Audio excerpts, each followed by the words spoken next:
4 minute बाद चालू हो जाएगा। हाँ, पार्टिसिपेंट आ जाएंगे तब बीच में। इस पे जाके हम चेक कर लेना पार्टिसिपेंट यहाँ आने लगे। जी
हाँ, बस क्लास ले रहा हूँ, अभी चालू होने वाली है 1 मिनट बाद। मैं अभी तो वहीं गया हूँ, फिर लोकेश जी के यहाँ सेटअप हो गया, अब वहीं से लेंगे फिर। नहीं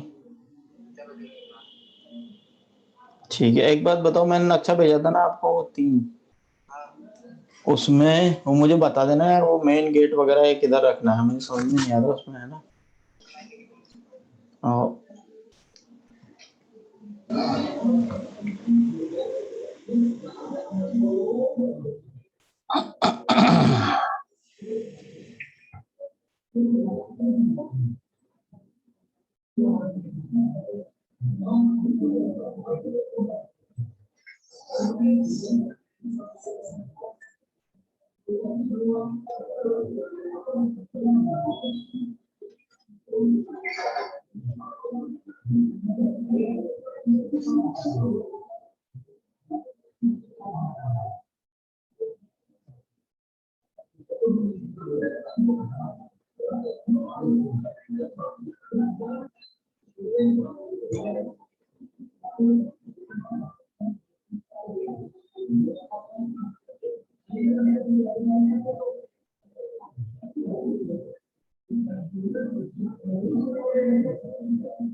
हेलो,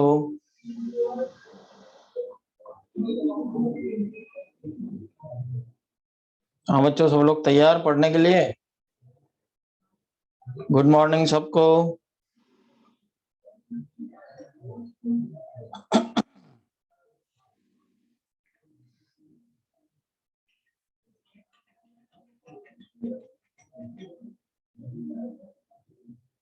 हाँ जी बच्चों, सब ठीक है, चालू करें क्लास।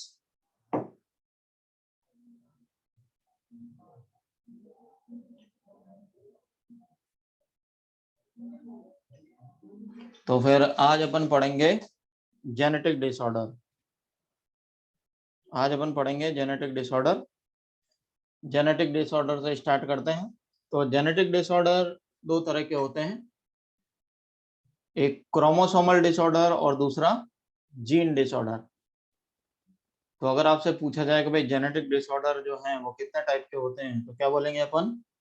एक होगा क्रोमोसोमल डिसऑर्डर और दूसरा होगा जीन डिसऑर्डर। अब इसके अंदर अपन सबसे पहले पढ़ेंगे क्रोमोसोमल डिसऑर्डर। सबसे पहले कौन सा पढ़ेंगे?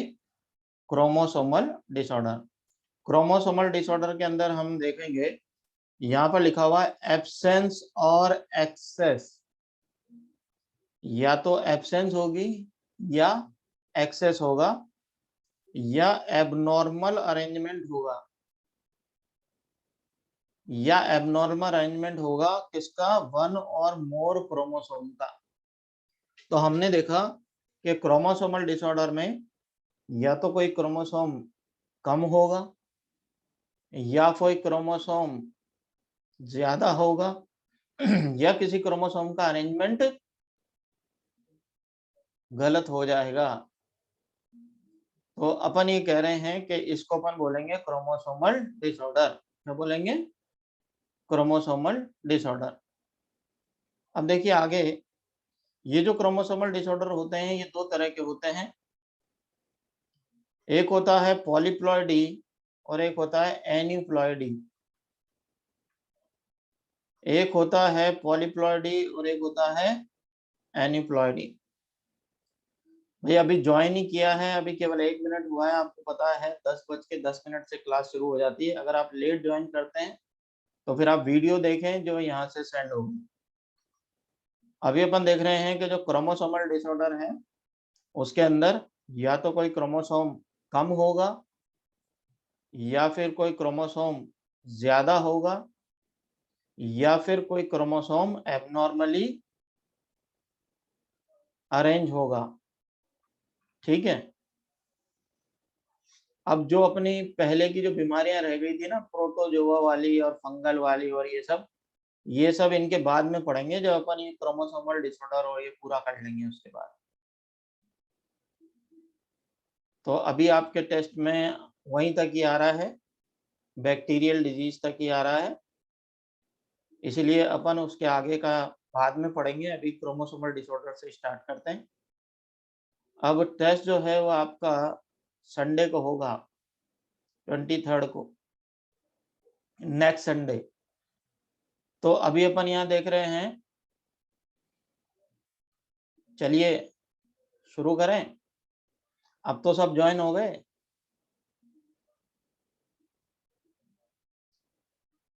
अच्छा जी, तो क्रोमोसोमल डिसऑर्डर के अंदर क्या होगा? सबसे पहले या तो कोई क्रोमोसोम ज्यादा होगा या कोई क्रोमोसोम कम होगा या फिर किसी क्रोमोसोम का अरेंजमेंट एबनॉर्मल होगा। अब देखो यहाँ दो तरह की क्रोमोसोमल डिसऑर्डर हैं, एक पॉलीप्लॉइडी और एक एन्यूप्लॉइडी। एक क्या होगा? पॉलीप्लॉइडी और एक दूसरा क्या है? एन्यूप्लॉइडी।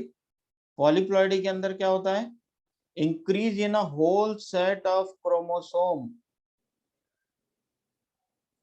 एक पूरा का पूरा सेट ही अगर बदल जाए, एक पूरा पूरा सेट ही अगर बढ़ जाए तो इसको अपन बोलेंगे पॉलीप्लॉइडी।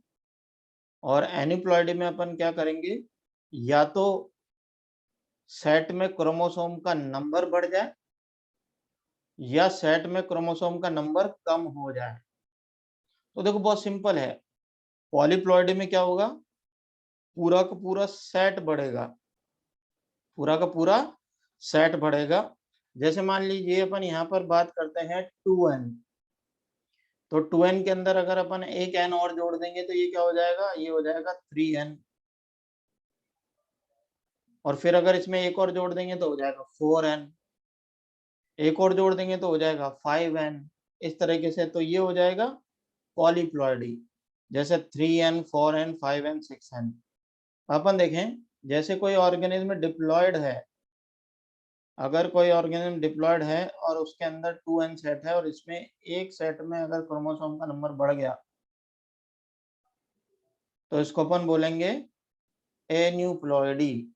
या अगर इसमें से 2n है ना, तो n और n दो शॉर्ट होंगे, अगर इसमें से एक कम हो गया तो ये भी क्या हो जाएगा, ये भी हो जाएगा एन्यूप्लॉयडी।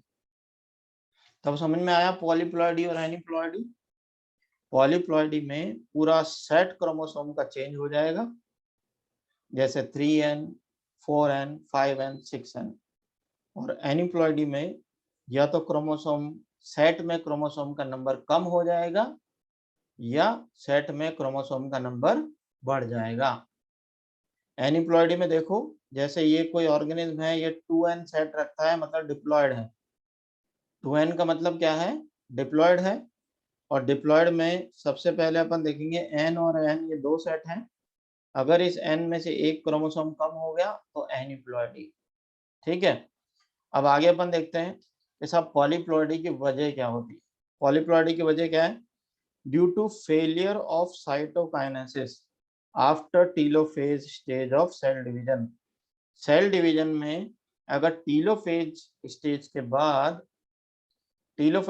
के बाद अगर साइटोकाइनेसिस नहीं होता है तो सेट बढ़ जाता है, और इसलिए अपन इसको कह रहे हैं पॉलीप्लॉयडी। एनीप्लॉयडी के अंदर क्या है, मियोसिस सेकंड जो सेल डिवीजन होता है उसमें क्रोमोसोम सेपरेट नहीं हो पाते हैं, क्रोमेटिड सेपरेट नहीं हो पाते हैं। साइटोकाइनेसिस क्या होता है ये तो सेल डिवीजन में पढ़ोगे। ये सारा जो चीज है ना आपको, ये सारी की सारी जेनेटिक्स और सेल डिवीजन का पार्ट है, तो वहां पर आपको पूरा डिटेल पढ़ाया जाएगा। यहाँ पर अपने को केवल ये ध्यान रखना है कि पॉलीप्लॉयडी मतलब एक सेट का बढ़ जाना, और एनीप्लॉयडी मतलब सेट में क्रोमोसोम का बढ़ जाना या कम हो जाना। ठीक है, तो ये चीज अपन यहाँ पर देख रहे हैं। अब देखो अपन यहाँ पर देख रहे हैं क्रोमोसोमल डिसऑर्डर में absence or excess of abnormal arrangement of one or more chromosome. अब इसके अंदर पॉलीप्लॉयडी में क्या होगा, ज्यादातर ये एनिमल्स में नहीं, किसमें देखी जाती है, प्लांट्स में देखी जाती है। किसमें देखी जाती है, प्लांट्स में देखी जाती है। और एनीप्लॉयडी के दो टाइप होते हैं, एक होता है मोनोसोमी और एक ट्राइसोमी। मोनोसोमी और एक ट्राइसोमी। अब देखो मोनोसोमी क्या है, 2n-1 कंडीशन। जैसे अपन ने देखा कि क्रोमोसोम का सेट था 2n। 2n मतलब क्या हो गया, n और n, और n में से अगर इस सेट में से एक क्रोमोसोम कम कर देंगे तो इसको अपन बोलेंगे मोनोसोमी। क्या बोलेंगे, मोनोसोमी। और ट्राइसोमी में क्या होगा, 2n+1 कंडीशन। ट्राइसोमी में क्या होगा, 2n+1 कंडीशन होगी। जैसे अपन बात करें यहाँ 2n है तो यहाँ n और n दो हैं, अगर इसमें एक ऐड हो गया है तो इसको अपन बोलेंगे ट्राइसोमी। तो यहाँ अपन देख रहे हैं यहाँ सेट में एक क्रोमोसोम का लॉस हुआ है, यहाँ सेट में क्रोमोसोम का क्या हुआ है, लॉस हुआ है। और यहाँ सेट में क्रोमोसोम का क्या हुआ है, गेन हुआ है। तो एक तरफ तो ऐड हो रहा है और एक तरफ क्या हो रहा है, डिलीट हो रहा है, ये बात ध्यान रखना है। तो मोनोसोमी मतलब एक सेट में से एक क्रोमोसोम का कम हो जाना। और अब अपन देखते हैं इसका एग्जांपल है टर्नर सिंड्रोम। कौन सा सिंड्रोम है, टर्नर सिंड्रोम है। और इधर अपन एग्जांपल देखें तो है डाउन सिंड्रोम। तो डाउन सिंड्रोम ट्राइसोमी है और टर्नर सिंड्रोम क्या है, मोनोसोमी है। इसके बाद उधर क्लाइनफेल्टर सिंड्रोम भी है, सुपर मेल भी है, सुपर फीमेल भी है, ये सब ट्राइसोमी है। अब ट्राइसोमी नाम क्यों रखा है, क्योंकि अपन ने देखा ना यहाँ 2n+1 हो गया है, 2n+1 हो गया है, इसलिए ट्राइसोमी। और अगर ये सारे के सारे एग्जाम्पल आपको मॉड्यूल में दे रखे हैं जेनेटिक डिसऑर्डर में, मॉड्यूल में क्या कहाँ दे रखा है, जेनेटिक डिसऑर्डर में, और ये पार्ट है अपने जेनेटिक्स का। अब अपन बात करते हैं, सबसे पहली बीमारी अपन देख रहे हैं, अभी एक एक करके अपन पढ़ेंगे कि डाउन सिंड्रोम में क्या होता है, टर्नर में क्या होता है, क्लाइनफेल्टर में क्या होता है, ये सारी चीज है। अब रिदम जी 12th में अपने को अपन ने प्रोटोजोआ तक पढ़ लिया था, मलेरिया तक पढ़ लिया था। मलेरिया के बाद अपन पहले जेनेटिक डिसऑर्डर पढ़ेंगे, उसके बाद फिर बाकी की जो कॉमन डिजीज है वो पढ़ेंगे। अब अपन आगे चलते हैं। ऑटोसोमल एन्यूप्लॉइडी, आपको याद होगा ऑटोसोम किसको कहते हैं। और ऑटोसोमल एन्यूप्लॉइडी में सबसे पहला होता है डाउन सिंड्रोम। पहली बीमारी कौन सी है, डाउन सिंड्रोम। और ये जो डाउन सिंड्रोम था इसको ढूंढा था लैंगडॉन डाउन ने 1866 में। किसने ढूंढा है इसको, लैंगडॉन डाउन ने ढूंढा है, और 1866 में ये ढूंढा गया था। और इसके अंदर होती है ट्राइसोमी ऑफ 21 क्रोमोसोम। तो बताइए इसके अंदर ट्राइसोमी कौन से क्रोमोसोम की होती है, बोलो। 21 क्रोमोसोम, एक की जगह दो होते हैं। इसके अंदर 21 क्रोमोसोम एक की जगह कितने होते हैं, दो होते हैं, मतलब एक एक्स्ट्रा क्रोमोसोम इसके अंदर होता है। तो फिर ये देखिए, तो जो इफेक्टेड इंडिविजुअल होता है वो कैसा दिखाई देता है, सबसे पहले शॉर्ट स्टेचर्ड।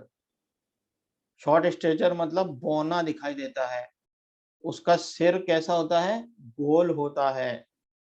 और उसका मुंह हमेशा खुला रहता है। और उसकी जो हथेलियां हैं वो चौड़ी होती हैं, और उनके ऊपर एक लाइन मिलती है, इसको अपन बोलते हैं पाम क्रीज। क्या बोलते हैं, पाम क्रीज। इसके अलावा ये मेंटली रिटार्डेड होता है। इसके अलावा फिजिकल डेवलपमेंट भी सही नहीं होता। तो मेंटल और फिजिकल डेवलपमेंट इसका सही नहीं होता है। क्रीज का मतलब होता है लाइन। याद है ना, क्रिकेट में बोलते हैं क्रीज से बाहर निकल गया, मतलब लाइन से बाहर निकल गया। लाइन सबके हाथ में होती है, लेकिन इसके हाथ में एक ही लाइन होती है, वो भी सीधी। साइकोमोटर का मतलब होता है मेंटल डेवलपमेंट। स्ट्रेचर का मतलब होता है बोनापन। शॉर्ट स्ट्रेचर मतलब बोना, लंबाई कम। अब इस तरह का दिखाई देता है, फोटो में देखो, फोटो में दिखाई दे रहा है। तो इसके हाथ में ये एक सीधी लकीर दिखाई दे रही है, इसको अपन बोलते हैं पाम क्रीज। लंबाई इसकी कम है, मतलब छोटा है। मेंटल रिटार्डेशन का मतलब होता है मंद बुद्धि होना। जीभ देखो इसकी बाहर निकली हुई है, मुंह खुला हुआ है, और चेहरा इसका चपटा है। चेहरा इसका चपटा है। और इसके अंदर कॉन्जेनिटल हार्ट डिजीज, मतलब बचपन से ही इसके अंदर हार्ट डिजीज मिलेगी। बचपन से ही क्या मिलेगी, इसके अंदर हार्ट डिजीज प्रेजेंट होगी। और इसके अंदर 21 क्रोमोसोम क्या होगा, एक की जगह तो होगा, तो अपन इसको क्या बोलेंगे, ट्राइसोमी 21। अब ये जेनेटिक डिसऑर्डर है ना, तो इसका कोई इलाज नहीं होता है। साइकोमोटर का मतलब जो आप दिमाग में सोचते हैं वैसा ही एक्शन आप करते हैं। तो मतलब दिमाग से भी कम सोचेगा, और एक्शन भी इसके वैसे नहीं होंगे जैसे नॉर्मल पर्सन के होते हैं। ठीक है, तो ट्राइसोमी के अंदर 46 की जगह कितने क्रोमोसोम होंगे, बोलिए। हाँ जी, 47 क्रोमोसोम होंगे। तो ये इसके सिम्टम्स हैं। इसके बाद अपन आगे देखते हैं एडवर्ड सिम्टम। एडवर्ड सिंड्रोम की बात करते हैं। ट्रीटमेंट अभी अपने को नहीं पढ़ना है, अपने को केवल बीमारियां पढ़नी है। इलाज तो आप डॉक्टर बनने के बाद सोचना। सबसे पहले एडवर्ड सिंड्रोम। एडवर्ड सिंड्रोम के अंदर यहां पर देखो, ट्राइसोमी ऑफ 18। सिंड्रोम मतलब ग्रुप ऑफ सिम्टम्स। सिंड्रोम मतलब क्या होता है, ग्रुप ऑफ सिम्टम। और यहां पर बताइए कौन से क्रोमोसोम में ट्राइसोमी है, 18। मतलब यहाँ पर 18 क्रोमोसोम एक की जगह दो होंगे। और फिर इसके बाद अपन बात करें पाटाउ सिंड्रोम। पाटाउ सिंड्रोम में ट्राइसोमी 13। पाटाउ सिंड्रोम किसकी वजह से होता है, ट्राइसोमी 13। तो अपने को डिटेल में केवल डाउन सिंड्रोम याद रखना है। डिटेल में केवल क्या याद रखना है, डाउन सिंड्रोम याद रखना है। और बाकी एडवर्ड और पटाओ में केवल अपने को क्रोमोसोम नंबर ध्यान रखने हैं। और ट्राइसोमी का मतलब होता है एक एक्स्ट्रा क्रोमोसोम, सेट के अंदर एक क्रोमोसोम एक्स्ट्रा होना। ठीक है, तो इसके अंदर एक एडिशनल कॉपी होती है, मतलब एक क्रोमोसोम नंबर 13 जो होता है वो एक्स्ट्रा होता है। इसके बाद अपन बात करें क्राइडोचैट। क्राइडोचैट जो है, इसके अंदर यहाँ पर देखो partial deletion of short arm of chromosome 5th, chromosome number 5th का जो शॉर्ट आर्म होता है उसका पार्शियल डिलीशन हो जाता है। देखो ये नॉर्मल क्रोमोसोम है, यहाँ ये 5th क्रोमोसोम का पार्शियल डिलीशन हो रहा है, इसलिए 5p माइनस लिखा हुआ है। तो देखो ये अपना 5th क्रोमोसोम है, ये नॉर्मल क्रोमोसोम है, और ये यहाँ पर देखो इसका लिखा हुआ है टर्मिनल डिलीशन, मतलब ऊपर वाला पार्ट अगर ये चला जाए यहाँ से यहाँ तक का, तो इसको अपन बोलेंगे टर्मिनल डिलीशन। तो ये पार्ट क्या हो गया, डिलीट हो गया है। डिलीशन का मतलब डिलीट हो जाना, तो इसका यहाँ से यहाँ तक का पार्ट डिलीट हो गया है, तो ये वाला हिस्सा बचा है। तो यहाँ पर क्या हो रहा है, यहाँ पर क्रोमोसोम नंबर 5th का शॉर्ट आर्म डिलीट हो गया है, और उसकी वजह से बच्चे का जो लैरिंग्स है वो डेवलप नहीं हो पाता,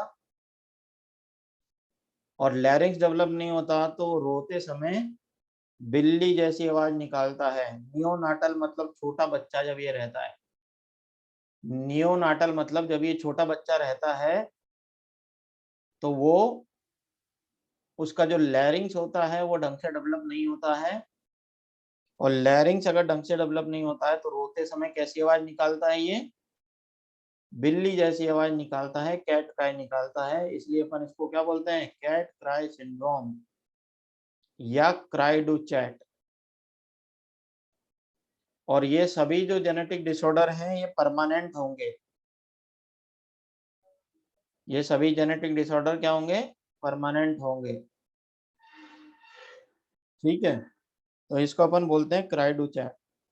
फिर इसके बाद अपन बात करते हैं एलोसोमल। एलोसोम मतलब क्या होता है, सेक्स क्रोमोसोम, और सेक्स क्रोमोसोम मतलब एक्स क्रोमोसोम, समझ रहे हो। सेक्स क्रोमोसोम मतलब एक्स क्रोमोसोम। एक्स क्रोमोसोम में एनीप्लॉइडी देखेंगे अपन, एक्स क्रोमोसोम में एनीप्लॉइडी देखेंगे अपन। अब देखो यहाँ पर सबसे पहला है क्लाइनफेल्टर। सबसे पहला क्या है, क्लाइनफेल्टर। क्लाइनफेल्टर में यहाँ पर देखो एक एडिशनल कॉपी होती है एक्स क्रोमोसोम की। एक एडिशनल कॉपी किसकी होती है, एक्स क्रोमोसोम की होती है। अच्छा बताइए,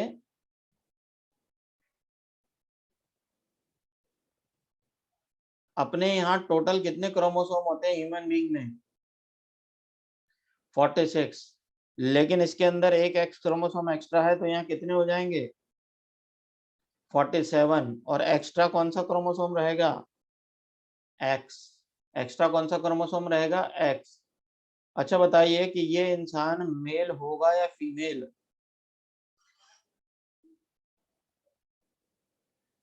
बोलो। ये मेल होगा ना, क्योंकि यहाँ पर वाई क्रोमोसोम है, लेकिन यहाँ दो एक्स क्रोमोसोम हैं, तो इसको पूरी तरह से मेल नहीं बनने देंगे। तो इसको पूरी तरह से मेल नहीं बनने देंगे। ऐसे मेल जो होते हैं वो इस तरह के दिखाई देते हैं। लंबाई कैसी रहती है इनकी, ज्यादा रहती है। ओवरऑल मेल का डेवलपमेंट होता है, लेकिन यहाँ पर जो ब्रेस्ट का डेवलपमेंट है वो express the development of breast. तो यहाँ चेस्ट के ऊपर ब्रेस्ट का डेवलपमेंट हो जाएगा, इसको बोलेंगे गायनेकोमेस्टिया। क्या बोलेंगे, गायनेकोमेस्टिया। और फिर यहाँ पर देखो ये स्टेराइल होते हैं। ये क्या होते हैं, स्टेराइल होते हैं। ठीक है, इसके बाद नेक्स्ट है सुपर मेल। स्टेचर का मतलब होता है बौनापन या बनावट। अब सुपर मेल की बात करें, ये जो पेशेंट होते हैं इसके अंदर एक एक्स्ट्रा वाई क्रोमोसोम होता है। इसके अंदर एक एक्स्ट्रा वाई क्रोमोसोम होता है, और कैरियोटाइप होता है 44 प्लस XYY। कैरियोटाइप क्या होता है 44 प्लस XYY। तो एक्स्ट्रा क्रोमोसोम कौन सा हुआ, एक्स्ट्रा क्रोमोसोम कौन सा हुआ, Y। अच्छा, Y क्रोमोसोम एक्स्ट्रा होने से टेस्टोस्टेरोन का लेवल बढ़ जाएगा।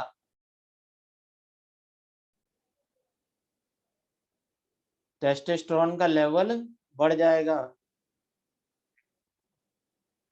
टोटल तो 47 हो गए ना, 44 प्लस XYY।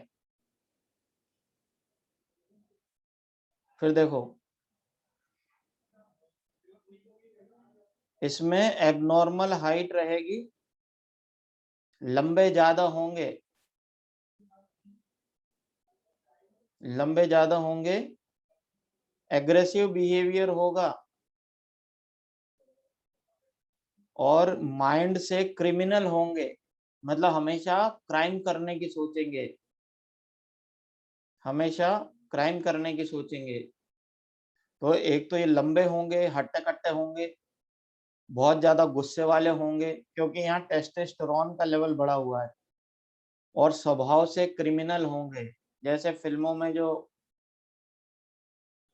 विलेन होते हैं ना, उस तरह के आप देख सकते हैं। एग्रेसिव मतलब गुस्से वाला, आक्रामक। ये सुपर मेल की बात कर रहे हैं और इसको अपन बोलेंगे जैकब सिंड्रोम। क्या बोलेंगे, जैकब सिंड्रोम। अब सुपर फीमेल की बात करें, सुपर फीमेल में इनमें एक एक्स्ट्रा एक्स क्रोमोसोम होता है।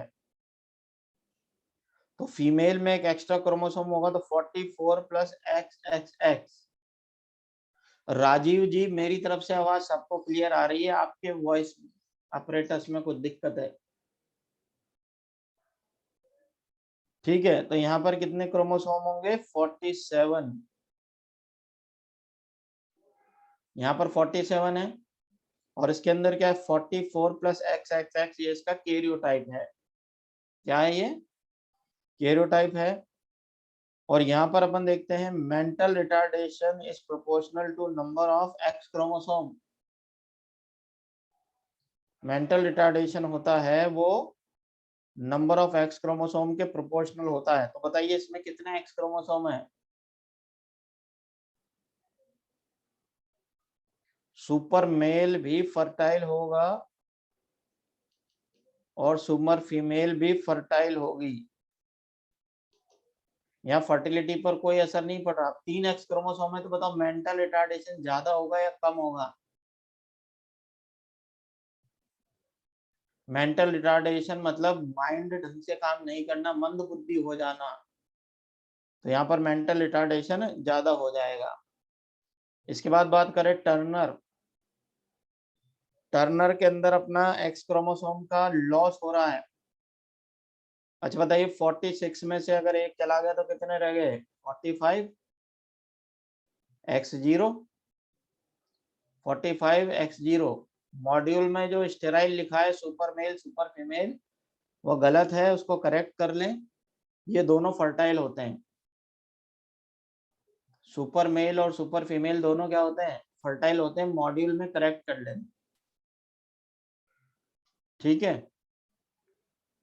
अब टर्नर सिंड्रोम में बताइए टोटल कितने क्रोमोसोम होंगे 45। और कैरियोटाइप क्या होगा 45 विद X0। कैरियोटाइप क्या होगा 45 विद X0। ऐसी जो फीमेल होती हैं वो बॉनी होती हैं, देखिए शॉर्ट स्टेचर्ड। इनकी जो ओवरी होती हैं वो स्टेराइल होती हैं या रूडिमेंट्री होती हैं। मतलब ओवरी रूडिमेंट्री का मतलब क्या है, नॉट वेल डेवलप्ड। रूडिमेंट्री का मतलब क्या है, not well developed. Secondary sexual characters नहीं आते हैं, मेंस्ट्रुअल साइकिल स्टार्ट नहीं हो पाती है, मेंस्ट्रुअल साइकिल स्टार्ट नहीं हो पाती है। इनकी जो गर्दन होती है वो लंबी होती है और उसमें सल होते हैं इस तरह के। तो गर्दन में सल होते हैं, इसको बोलते हैं वेब्ड नेक।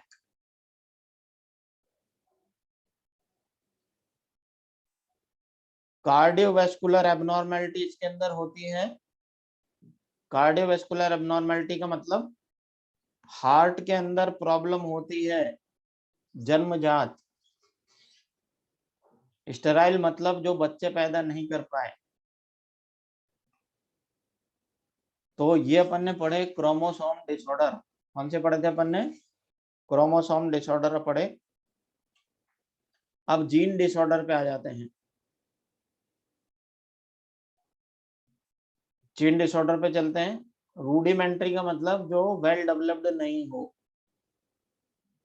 फिजिकल अपीयरेंस से आप आइडिया लगा सकते हो, लेकिन 100% पक्का नहीं होगा। ठीक है।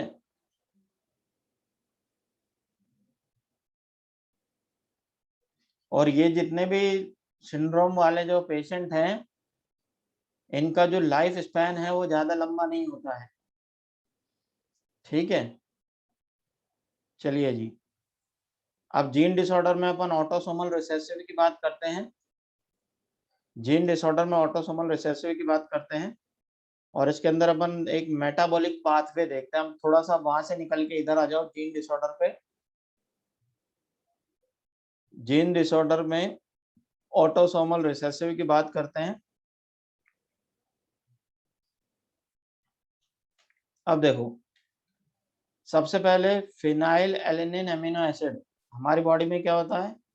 फिनाइल एलेनिन एमिनो एसिड होता है। और फिर यहाँ पर एक एंजाइम होता है phenyl alanine hydroxylase. Phenyl alanine amino acid है, यहाँ मैं एमिनो एसिड लिख देता हूँ, फिनाइल एलेनिन एमिनो एसिड।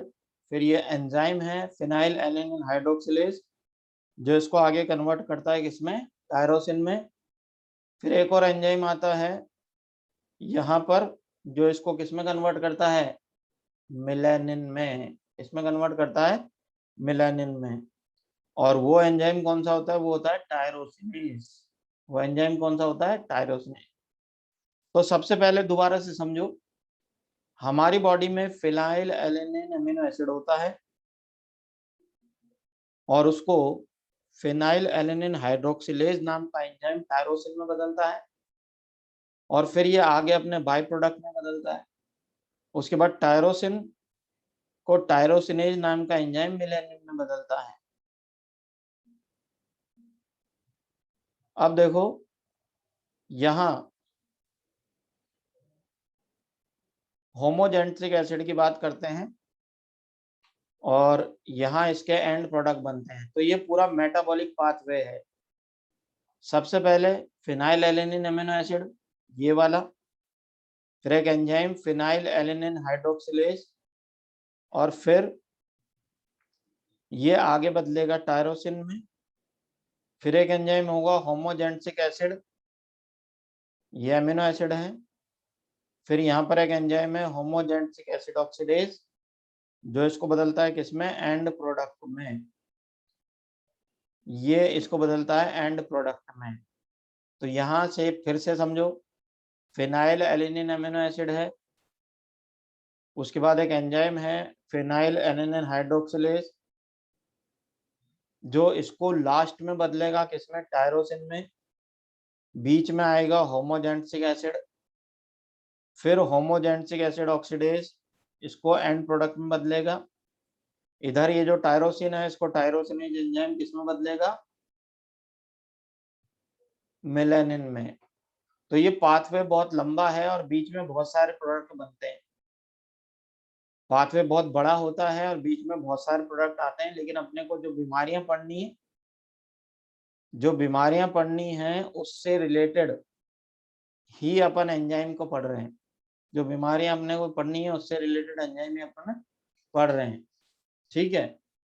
अब देखो, सबसे पहली बीमारी है अपनी फिनाइल कीटोन्यूरिया। कौन सी बीमारी है? Phenyl ketonuria. और ये इनबॉर्न एरर ऑफ मेटाबॉलिज्म, यानी बाई बर्थ होगा ये। बाई बर्थ होगा ये, और इसके अंदर एक एंजाइम की कमी होगी। एक एंजाइम की कमी होगी जो फिनाइल एलेनिन अमीनो एसिड को टायरोसिन में बदले। अच्छा बताइए वो एंजाइम कौन सा था? अभी पढ़ा आपने, एंजाइम कौन सा था? Phenyl alanine hydroxylase. और अगर वो एंजाइम नहीं होगा तो फिनाइल एलेनिन आगे एमिनो एसिड में नहीं बदल पाएगा। ये देखिए, समझ में आ गया? फिर इसके आगे अपन देखते हैं, अगर ये टायरोसिनेज में नहीं बदल पाया तो फिर ये जमा होने लगेगा, बॉडी में जमा होने लगेगा और फिर ये आगे बदल जाएगा फिनाइल पायरुविक एसिड में। किसमें बदल जाएगा? फिनाइल पायरुविक एसिड में। और ये फिनाइल पायरुविक एसिड ब्रेन में जमा होने लगेगा, ब्रेन में जमा होने लगेगा, उसकी वजह से मेंटल रिटार्डेशन हो जाएगा। फिनाइल पायरुविक एसिड जो है वो ब्रेन में जमा होगा इस पेशेंट के, और उसकी वजह से इसका मेंटल रिटार्डेशन हो जाएगा। और ये जब ज्यादा हो जाएगा तो यूरिन के थ्रू भी बाहर जाएगा, क्योंकि किडनी में एब्जॉर्ब नहीं हो पाता है, तो ये यूरिन के थ्रू भी बाहर जा रहा है। इसलिए यहाँ क्या लिखा हुआ है बीमारी का नाम? Phenyl ketonuria. क्या लिखा हुआ है यहाँ बीमारी का नाम? Phenyl ketonuria. अब इसके अंदर क्या है बताइए? लैक ऑफ एन एंजाइम है। कौन सा एंजाइम नहीं है यहाँ? कौन सा एंजाइम नहीं है यहाँ? फिनाइल एलेनिन हाइड्रोक्सिलेज, ये वाला। और अगर ये एंजाइम नहीं है तो बताइए क्या नहीं होगा? फिनाइल एलेनिन आगे कन्वर्ट नहीं होगा, और फिनाइल एलेनिन आगे कन्वर्ट नहीं होगा तो कहाँ जमा होगा? ब्रेन में जमा होगा। और किस में बदल जाएगा? किस में बदल जाएगा? फीमाइल पायरुविक एसिड में बदलेगा। और फिर ब्रेन में जमा होने से मेंटल रिटार्डेशन मतलब मंद बुद्धि हो जाएगा, आईक्यू लेवल कम रहेगा, आईक्यू लेवल कम रहेगा, मेंटल रिटार्डेशन। ठीक है। और उसके बाद फिर ये यूरिन में भी एक्सक्रीट होते हैं, क्योंकि किडनी इनको पूरी तरह से एब्जॉर्ब नहीं कर पाती है, इसलिए अपन इसको क्या बोलेंगे? बीमारी का नाम क्या है? Phenyl ketonuria. और एंजाइम कौन सी नहीं थी इसमें? Phenyl alanine hydroxylase. ठीक है। तो अपने को यहाँ पर याद रखना है कि एंजाइम कौन सी कम है, एंजाइम कौन सी कम है ये याद रखना है। अगर आपको एंजाइम का फंक्शन पता है तो फिर आगे की बीमारी आपको रटने की जरूरत नहीं है, अपने आप समझ में आ जाएगा। अब चलो जी आगे, एल कैप्टोन्यूरिया दूसरी बीमारी कौन सी है? एल कैप्टोन्यूरिया। इसको ब्लैक यूरिन डिजीज भी कहते हैं, क्योंकि इसमें यूरिन का कलर काला हो जाता है, इसमें यूरिन का कलर काला हो जाता है। अब इसके अंदर कौन सा एंजाइम नहीं है बताइए? होमोजेंटेसिक एसिड ऑक्सीडेज। कौन सा एंजाइम नहीं है? होमोजेंटेसिक एसिड ऑक्सीडेज। ये देखिए, और ये होमोजेंटेसिक एसिड ऑक्सीडेज क्या करता है? टायरोसिन को एंड प्रोडक्ट में बदलता है, टायरोसिन को एंड प्रोडक्ट में बदलता है। ये देखो, फिर अगर होमोजेंटेसिक एसिड की कंसंट्रेशन बढ़ेगी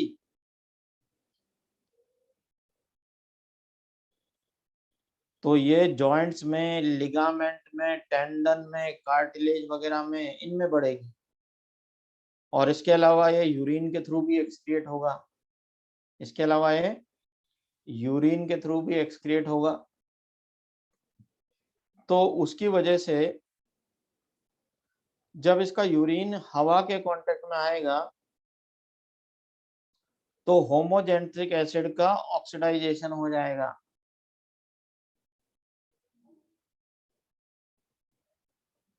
होमोजेंट्रिक एसिड का ऑक्सीडेशन हो जाएगा तो ये एल्केप्टॉन में बदल जाएगा। और एल कैप्टोन जो है वो काले रंग का होता है, इसलिए जब ये टॉयलेट करने जाएगा तो इसके यूरिन का कलर काला हो जाएगा, और इसलिए अपन इसको क्या बोलेंगे, एल कैप्टोन्यूरिया। इसलिए इसको क्या बोलेंगे अपन, एल कैप्टोन्यूरिया या ब्लैक यूरिन डिजीज। क्या कहेंगे इसको, एल कैप्टोन्यूरिया या ब्लैक यूरिन डिजीज। अब इसको दोबारा से समझो। अच्छा बताइए कौन से एंजाइम की कमी है इसमें, होमोजेंसिक एसिड ऑक्सीडेज क्या करता है, होमोजेंसिक एसिड को एंड प्रोडक्ट में बदलता है। एंड प्रोडक्ट बहुत सारे हैं, अगर ये एंजाइम नहीं है तो ये बढ़ जाएगा, अगर होमोजेंसिक एसिड नहीं है तो ये बढ़ जाएगा, और अगर ये बढ़ गया तो फिर ये जमा होगा, लिगामेंट में जमा होगा, जॉइंट्स में जमा होगा। तो बताइए जॉइंट्स में दर्द होगा या नहीं,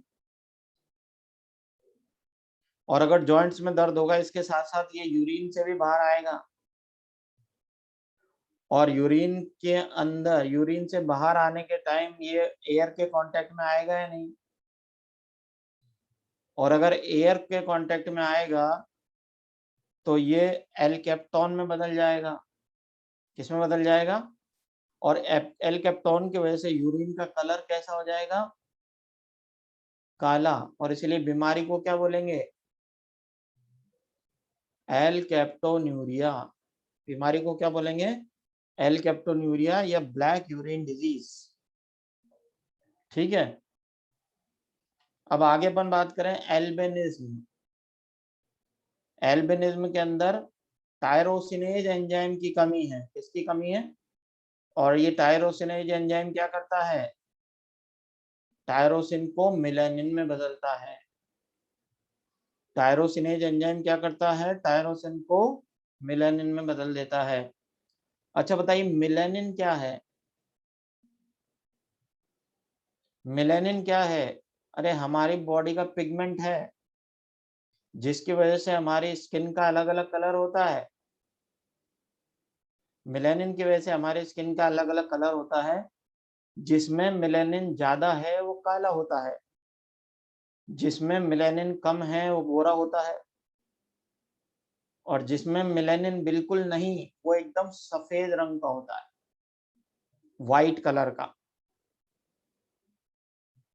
और ये मेलानिन पिगमेंट अपने को सनलाइट से भी बचाता है, यूवी रेस से बचाता है। अब देखो, अब इसके अंदर मेलानिन नहीं है तो बॉडी पार्ट जैसे स्किन, आइरिस, आई, ये सब कैसे हो जाएंगे, सफेद हो जाएंगे। और मेलानिन जो है वो यूवी रेस से बचा रहा है आपको, तो ऐसे में ये इंसान जो है वो बिल्कुल व्हाइट कलर का रहेगा, और इसको स्किन कैंसर का चांस ज्यादा होगा। ऐसे इंसानों को अपन बोलते हैं अल्बिनो। मुझे याद आ रहा है जेनेटिक्स में अल्बिनो पढ़ाते हैं आपको, गोरे नहीं सफेद होते हैं ये, तो ये अल्बिनो होते हैं। ठीक है, और इनको अगर ये ज्यादा तेज धूप में जाएंगे तो इनको ढंग से दिखाई नहीं देता है, और इनको, हाँ इनको सूरजमुखी भी कह सकते हैं, और इनको स्किन कैंसर के चांसेस ज्यादा होते हैं। ठीक है,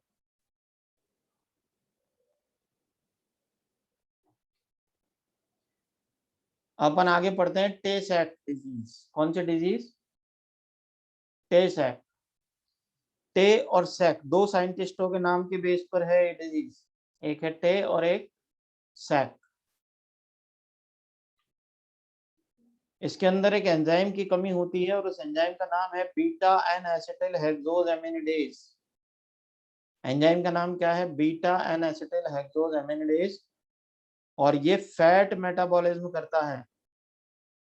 अच्छा बताइए अगर ये एंजाइम नहीं है तो क्या होगा, एक हार्मफुल फैट जिसको अपन बोलते हैं कॉन्जुगेट लिपिड, GM2, ये ब्रेन में जमा होने लग जाता है, गैंग्लियोसाइडिक सेल में जमा होने लगता है, स्पाइनल कोड में जमा होने लगता है और उसकी वजह से सेल डैमेज होने लगती है। तो देखो ये हार्मफुल फैट है GM2 फैट, और ये अगर ब्रेन में जमा होगा, स्पाइनल कोड में जमा होगा, तो वहां की सेल्स डैमेज होने लगेगी और उसकी वजह से ये बच्चा जो है वो मेंटली रिटार्डेड हो जाएगा। तो इससे मेंटल रिटार्डेशन हो जाएगा और पैरालिसिस भी हो जाएगी। देखो स्पाइनल कॉर्ड भी इन्वॉल्व हो रही है, तो पैरालिसिस भी हो जाएगा। ये बच्चा जब पैदा होगा जब तो नॉर्मल होगा, लेकिन जैसे जैसे इसकी एज बढ़ेगी वैसे वैसे इस बीमारी के लक्षण बढ़ते जाएंगे और 3 से 4 साल की एज में इसकी डेथ हो जाएगी। मतलब ये ज्यादा नहीं जिंदा रहेगा और इसका कोई क्योर नहीं है। There is no cure. यहाँ जो टे सैक डिजीज है इसका कोई क्योर नहीं है। पहले से पता चलेगा अगर आप एमनियोटिक फ्लूइड वगैरह का टेस्ट करवाओगे, तो जेनेटिक डिसऑर्डर के लिए प्रेगनेंसी के टाइम पर ही एमनियोटिक फ्लूइड वगैरह चेक करवा लेते हैं, उससे पता चल जाता है। लेकिन एक बार ये बच्चा पैदा हो गया तो फिर कोई इलाज नहीं है। तो there is no cure for Tay Sachs. इसके अंदर कौन सा एंजाइम कम है बताइए? बीटा एन एसिटिल हेक्सोजेमेनडेज क्या करता है? क्या करता है? ये फैट मेटाबॉलिज्म करता है। क्या करता है? फैट मेटाबॉलिज्म करता है। और अगर ये नहीं है तो फिर फैट मेटाबॉलिज्म नहीं होगा, और अगर फैट मेटाबॉलिज्म नहीं है तो फिर ब्रेन में क्या जमा होने लगेगा? हार्मफुल फैट मॉलिक्यूल जमा होंगे, और harmful fat molecule conjugate lipid, जिसको GM2 लिपिड भी कहते हैं, ये जमा होने लगेंगे और उसकी वजह से ब्रेन डैमेज होगा, स्पाइनल कॉर्ड डैमेज होगी, वहाँ की सेल्स खत्म हो जाएगी, मेंटल रिटार्डेशन हो जाएगा, पैरालिसिस हो जाएगी और 3-4 साल में डेथ हो जाएगी। बीमारी कौन सी? टे सैक। इसका अभी तक कोई इलाज नहीं है। आप कह रहे हैं कि एंजाइम दे दो, एंजाइम बनाएंगे जभी तो देंगे।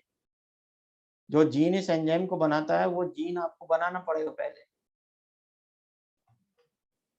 आगे अपन बात करते हैं थैलासीमिया। आगे किसकी बात करते हैं?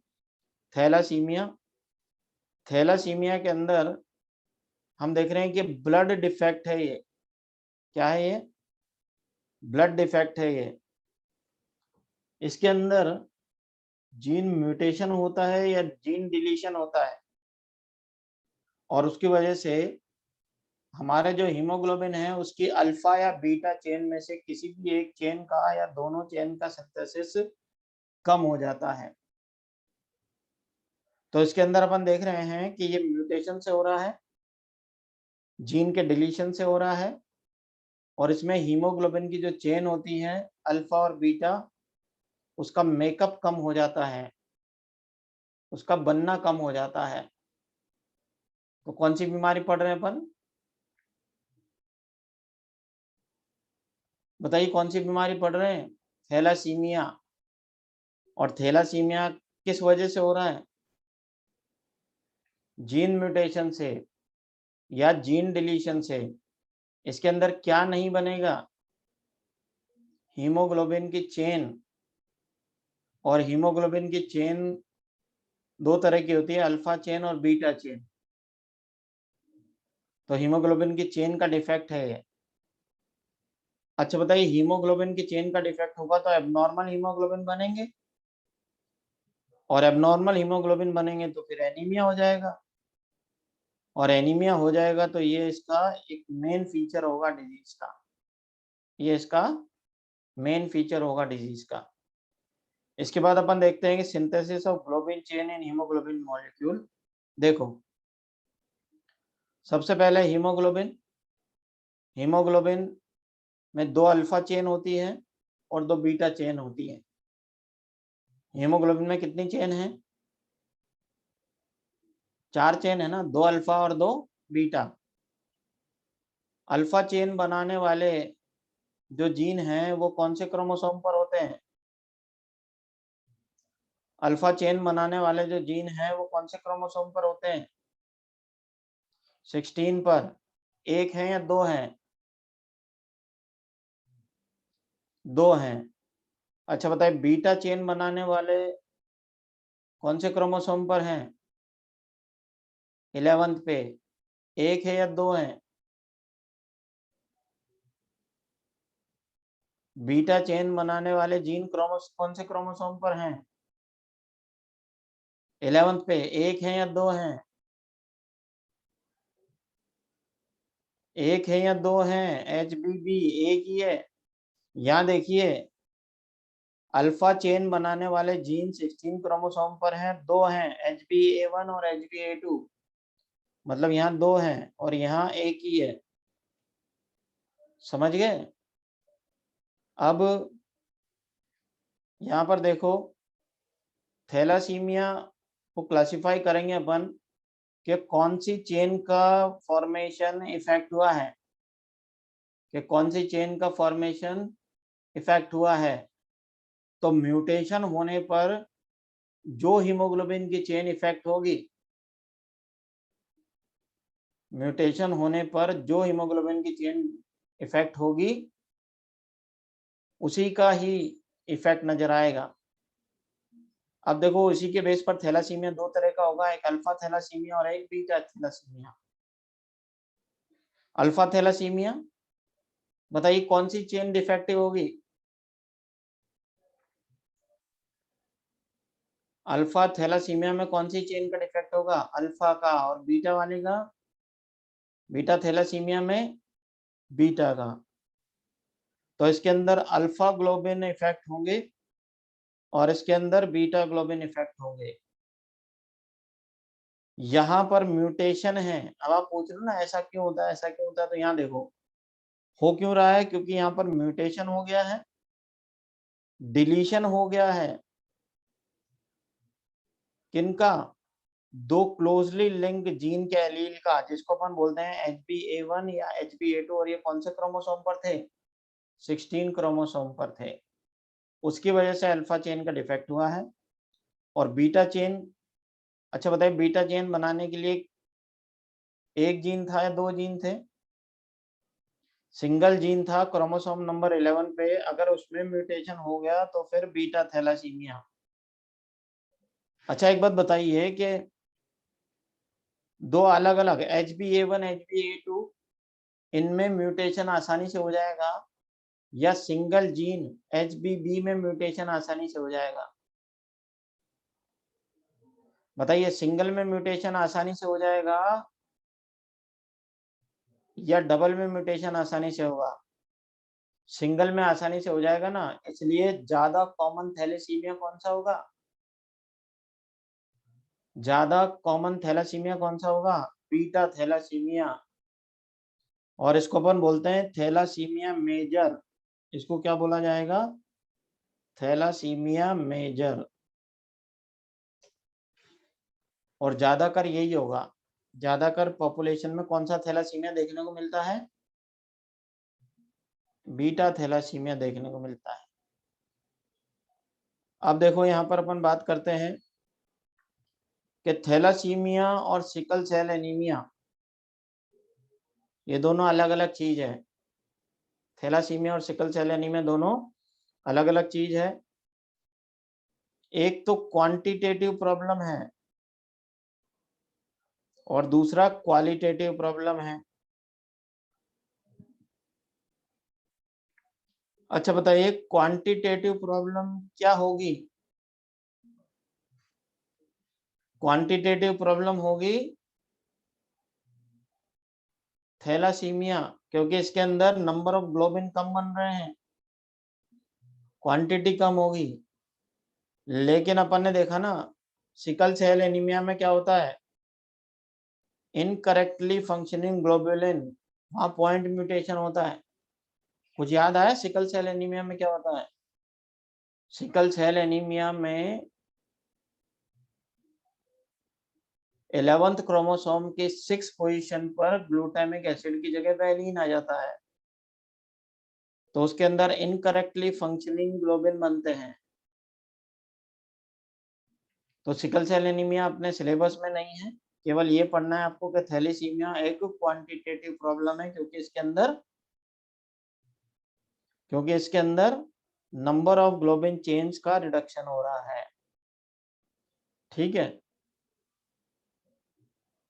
अब देखो आगे अपन बात करते हैं, थोड़ा सा सिकल सेल एनीमिया के बारे में भी जानकारी दे देता हूं। चलो, सिकल सेल एनीमिया,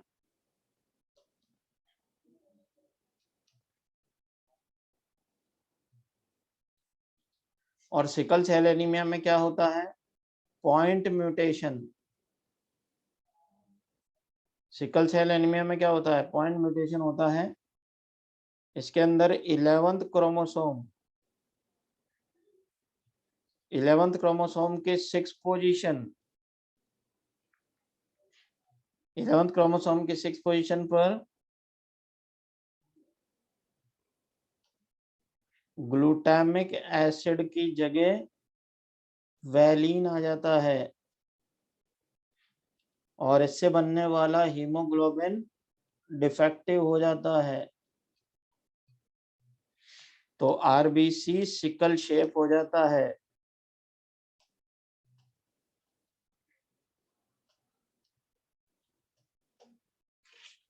ये है, ठीक है। तो ये सिकल सेल एनीमिया था, और वह थैलासीमिया था। थैलासीमिया में क्वांटिटी कम हो रही है, और सिकल सेल एनीमिया में क्वालिटी खराब हो रही है, इनकरेक्टली फंक्शनिंग ग्लोबुलिन हो रहा है। ठीक है, चलिए जी आगे अपन जेनेटिक डिसऑर्डर में बात करते हैं। X linked recessive, x linked recessive की बात करते हैं। एक्स लिंक्ड रिसेसिव में सबसे पहले G6PD। एक्स लिंक्ड रिसेसिव में क्या है, G6PD, फुल फॉर्म बताइए, glucose 6 phosphate dehydrogenase deficiency syndrome. G6PD मतलब glucose 6 phosphate dehydrogenase deficiency syndrome. और ये G6PD एक एंजाइम है जो आरबीसी में रहता है। G6PD एक एंजाइम है जो आरबीसी में रहता है, और ये एंजाइम आरबीसी की मेम्ब्रेन को स्टेबिलिटी देता है। तो अगर आपसे पूछे what is function of G6PD, बोलो, what is function of G6PD? To provide stability to RBC membrane, RBC की मेम्ब्रेन को स्टेबलाइज करता है। अब देखो यहाँ पर, अगर इस एंजाइम की डेफिशिएंसी होगी तो फिर आरबीसी फटने लगेंगे, भाई आरबीसी की मेम्ब्रेन कमजोर हो जाएगी, और अगर आरबीसी की कमजोर मेम्ब्रेन होगी तो आरबीसी रप्चर होने लगेंगे। लेकिन रप्चर कब होंगे, जब ये कांटेक्ट में आएंगे सल्फा ड्रग्स के, या वो इंसान क्लोरोक्विन खा ले जिसमें ये एंजाइम कम हो।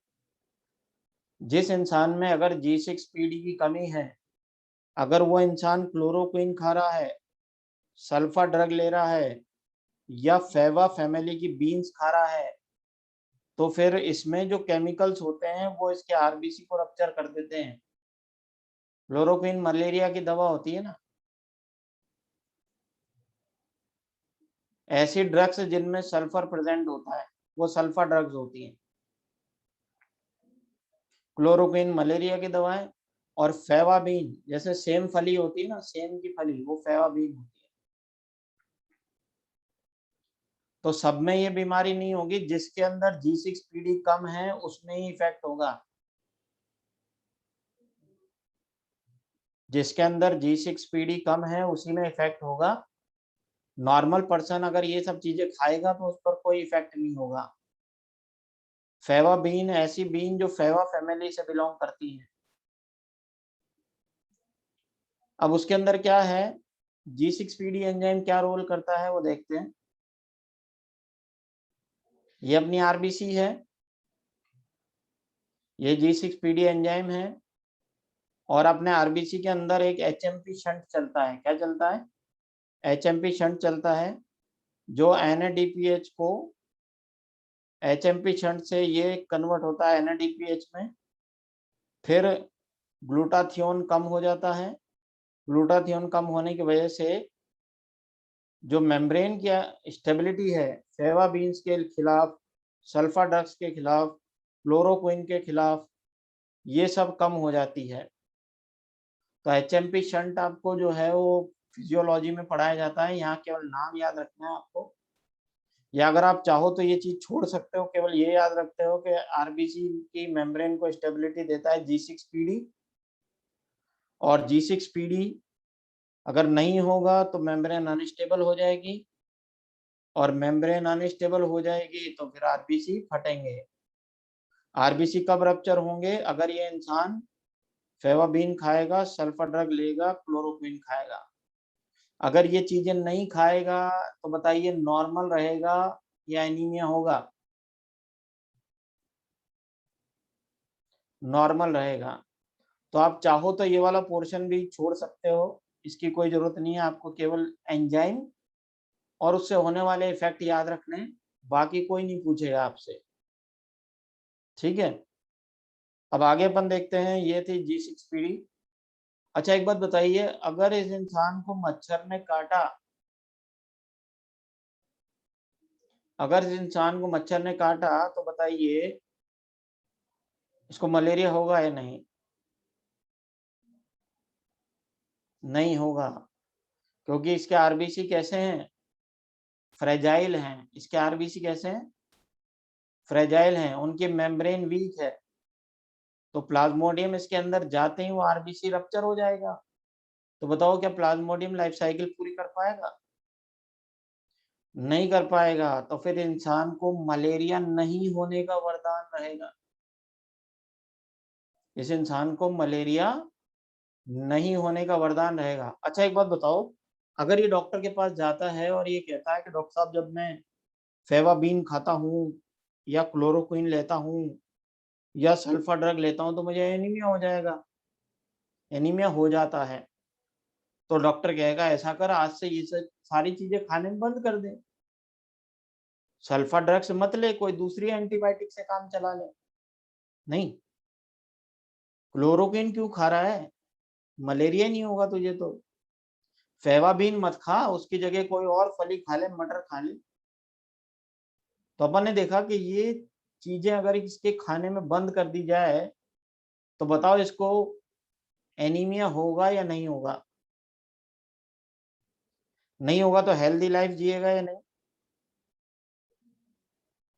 हेल्दी लाइफ जिएगा और वरदान भी मिल जाएगा कभी मलेरिया नहीं होने का, है ना।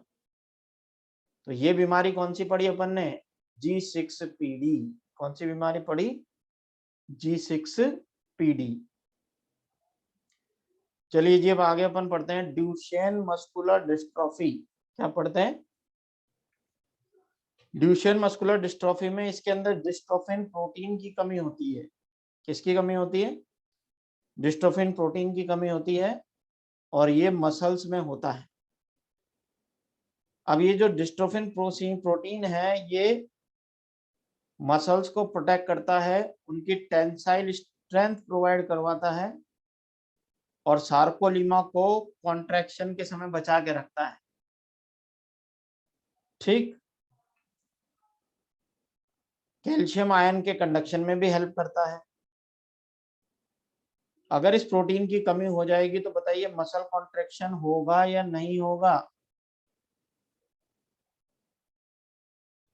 और मसल कॉन्ट्रैक्शन नहीं होगा तो मसल रिलैक्स रहने लगेंगे, मसल रिलैक्स रहने लगेंगे, और उस बीमारी को अपन क्या बोलेंगे? Duchenne muscular dystrophy.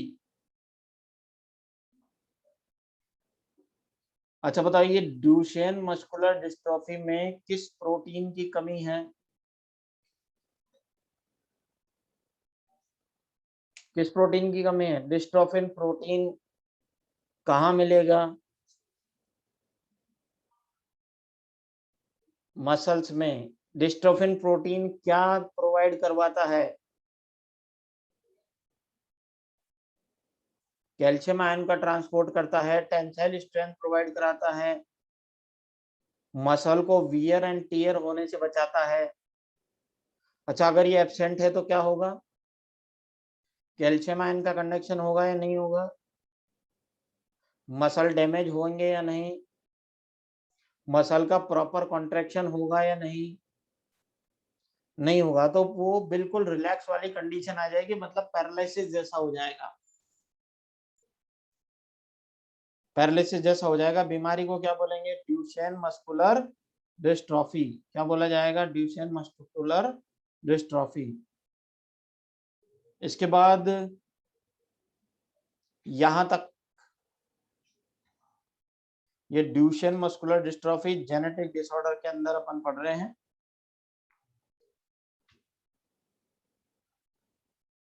अच्छा, अब आपके जो भी डाउट्स हैं वो जल्दी जल्दी पूछ लो एक एक करके।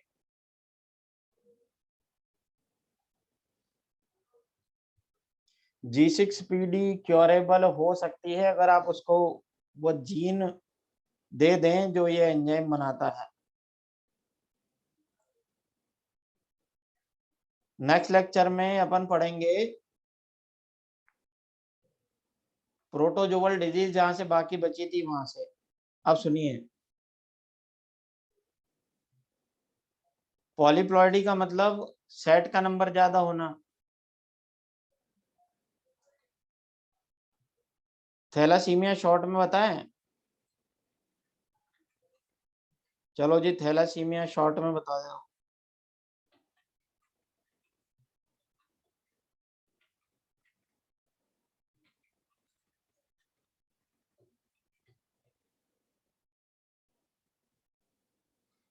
ठीक है, थैलासीमिया एक बार दोबारा से पढ़ लो। थैलासीमिया, थैलासीमिया क्या है? एक ब्लड डिफेक्ट है, समझ रहे हो?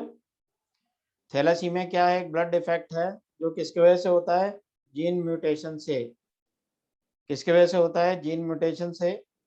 इसके अंदर या तो डिलीशन होता है और उसकी वजह से हीमोग्लोबिन की चेन, उसका सिंथेसिस कम हो जाता है। और हीमोग्लोबिन में दो चेन होती है, एक अल्फा चेन और एक बीटा चेन। और इसके अंदर एबनॉर्मल हीमोग्लोबिन की चेन बनेगी तो उससे एनीमिया हो जाएगा। अब हीमोग्लोबिन की चेन कैसे बनती है देखो। सबसे पहले हीमोग्लोबिन, इसके अंदर दो अल्फा चेन होती है, दो बीटा चेन होती है। अल्फा चेन बनाने वाले जीन कौन से क्रोमोसोम पर होते हैं? 16 पर। बीटा चेन बनाने वाले क्रोमोसोम कौन सी बीटा चेन बनाने वाले जीन कौन से क्रोमोसोम पर? 11 पे। अल्फा चेन के लिए कितने जीन जिम्मेदार? दो। बीटा चेन के लिए कितने जीन जिम्मेदार? एक। ये देखिए। अच्छा बताइए कि दो जीन में म्यूटेशन आसानी से होगा या एक में?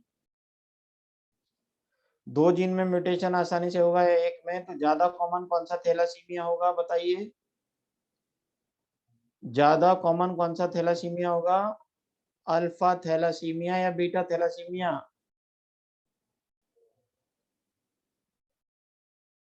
Alpha thalassaemia. इसके अंदर production of alpha globin chain is affected और बीटा में बीटा चेन डिफेक्ट होगी। इसके अंदर देखो दो जीन में म्यूटेशन होगा, इसके अंदर एक जीन में म्यूटेशन होगा। थैलासीमिया क्वांटिटेटिव है या क्वालिटेटिव है? क्वांटिटेटिव है। और सिकल सेल एनीमिया क्वालिटेटिव है। सिकल सेल एनीमिया क्या है? पॉइंट म्यूटेशन है। सिकल सेल एनीमिया क्या है? पॉइंट म्यूटेशन है। इसमें 11th क्रोमोसोम की 6 पोजीशन पर ग्लूटामिक एसिड की जगह वैलिन आ जाता है, उससे बनने वाला हीमोग्लोबिन डिफेक्टिव हो जाता है और आरबीसी सिकल शेप हो जाते हैं। ये था। अब टेस्ट का सिलेबस, अगर आप चाहो तो टेस्ट का सिलेबस नोट कर सकते हो, लिखा दें। टेस्ट का सिलेबस सुनो। सबसे पहले हेल्थ के कॉन्सेप्ट से लेके गुड ह्यूमर हाइपोथेसिस वगैरह सारा। उसके बाद इम्यूनिटी वाला part, innate immunity, acquired immunity. उसके बाद primary immune response, secondary immune response. उसके बाद AMIS, CMIS, उसके बाद एंटीबॉडी का स्ट्रक्चर वगैरह, एंटीबॉडी के टाइप्स वगैरह, उसके बाद बैक्टीरियल डिजीज, उसके बाद वायरल डिजीज, यहां तक आएगा। ये जेनेटिक डिसऑर्डर वगैरह हैं, ये अभी पढ़े हैं अपन ने। वैक्सीनेशन भी आएगा, HLA सिस्टम भी आएगा, ये सारी चीजें आएगा। ठीक है।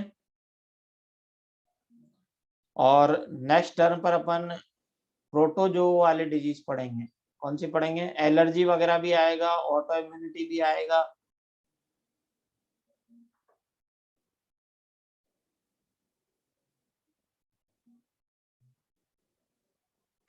अब देखो, अभी तक जो आपने पढ़ा है उसका वीडियो आप एक बार और देख लेना घर पे,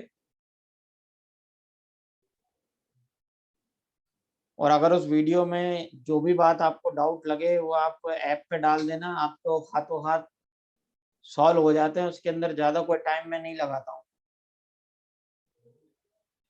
तो अभी आपका जो टेस्ट है वो नेक्स्ट संडे को है। एक संडे तो अभी परसों ही आ रहा है,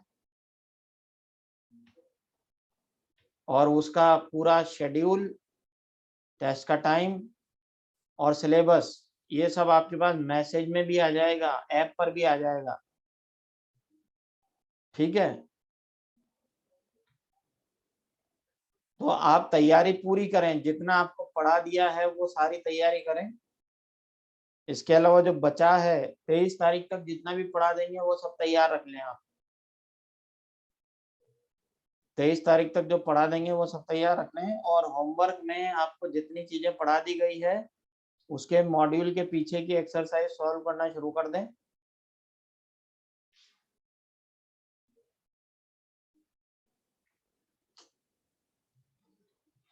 ठीक है बच्चों।